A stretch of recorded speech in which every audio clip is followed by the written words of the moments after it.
തോരാത്ത മഴ, നിലയ്ക്കാത്ത കൊടുങ്കാറ്റ്, തോടുകളും പുഴകളും കരകവിഞ്ഞൊഴുകി, മരങ്ങൾ കടപുഴകി വീണു, കൃഷിയിടങ്ങൾ ആകെ നശിച്ചു. മലവെള്ളപ്പാച്ചിലിൽ കന്നുകാലികൾ ഒഴുകിപ്പോയി.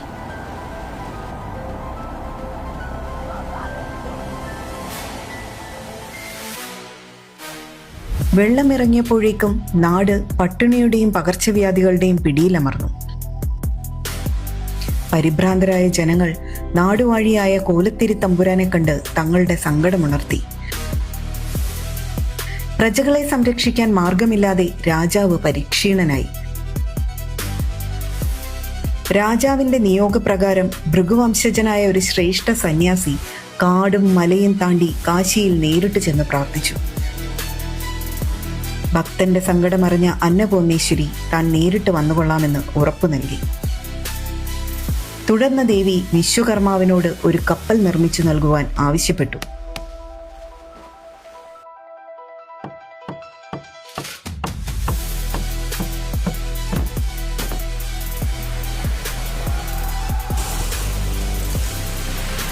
ആണ്ടാർ പെരുവിത്ത്, ചെന്നെല്ല് വിത്ത് തുടങ്ങി 41 വിത്തിനങ്ങൾ ആ കപ്പലിൽ നിറച്ചു.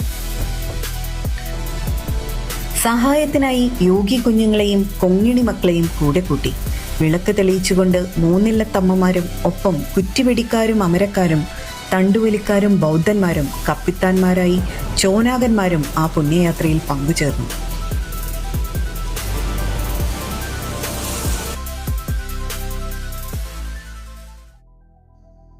കോലത്തിരിയുടെ അധീനതയിലുള്ള തളിയാർ വട്ടക്കടപ്പുറത്തേക്ക് അഥവാ 1000 തെങ്ങിലേക്ക് ദേവിയുടെ ആഗമനം സ്വപ്നദർശനമായി ലഭിച്ച വളഭൻ പരിജനങ്ങളോടൊപ്പം പുറപ്പെട്ടു. അവിടെ മൂവാരിമാർ പച്ചോല പന്തലൊരുക്കി ദേവിക്കായി കാത്തുനിന്നു.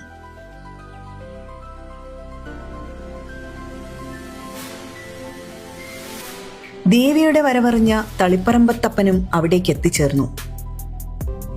ദേവിയുടെ പാദങ്ങൾ ആദ്യമായി പതിഞ്ഞ സ്ഥലത്ത് അത്ഭുതമെന്നോണം ഒരു ചെക്കിത്തൈ പൊടിച്ചു വന്നു.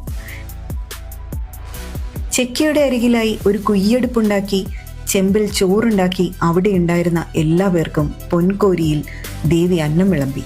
ചെമ്പിൽ ചോറുണ്ടാക്കി അവിടെ ഉണ്ടായിരുന്ന എല്ലാവർക്കും പൊൻകോരിയിൽ ദേവി അന്നം വിളമ്പി. ദേവിക്ക് ഇളനീർ കുടിക്കുവാൻ കൊടുത്തു. ദേവി കുടിച്ച ഇളനീർ തൊണ്ടുരുണ്ടുപോയ ആ 3/4 വട്ടത്ത് തനിക്ക് കുടികൊള്ളുവാൻ ഒരു ക്ഷേത്രാരൂഢം വേണമെന്ന് ദേവി ആവശ്യപ്പെട്ടു. അവിട്ടം തിരുനാൾ രവിവർമ്മ വലിയ മഹാരാജാവ് 1062 ആണ്ട് മേടം 21 ക്ഷേത്ര നിർമ്മാണം ആരംഭിച്ചു.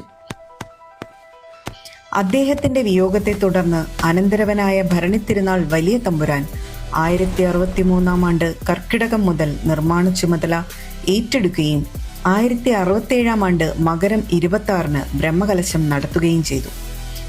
കിഴക്കോട്ട് ദർശനമായുള്ള ചെറുകുന്ന് ശ്രീ അന്നപൂർണേശ്വരി ക്ഷേത്രത്തിലെ പ്രധാന പ്രതിഷ്ഠ കണ്ണപുരത്തപ്പനായ മഹാവിഷ്ണുവാണ്.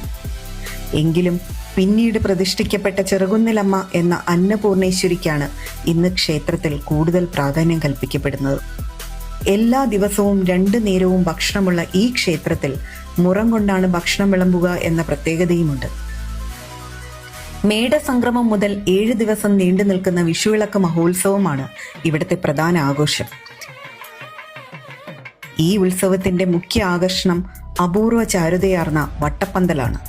101 തേക്കിൻ തടികളും 1700-ലധികം മുളകളും മടഞ്ഞ ഓലകളും ഉപയോഗിച്ച് പരമ്പരാഗത രീതിയിൽ നിർമ്മിക്കുന്ന ഈ പന്തൽ ഒരു അത്ഭുതം തന്നെയാണ്.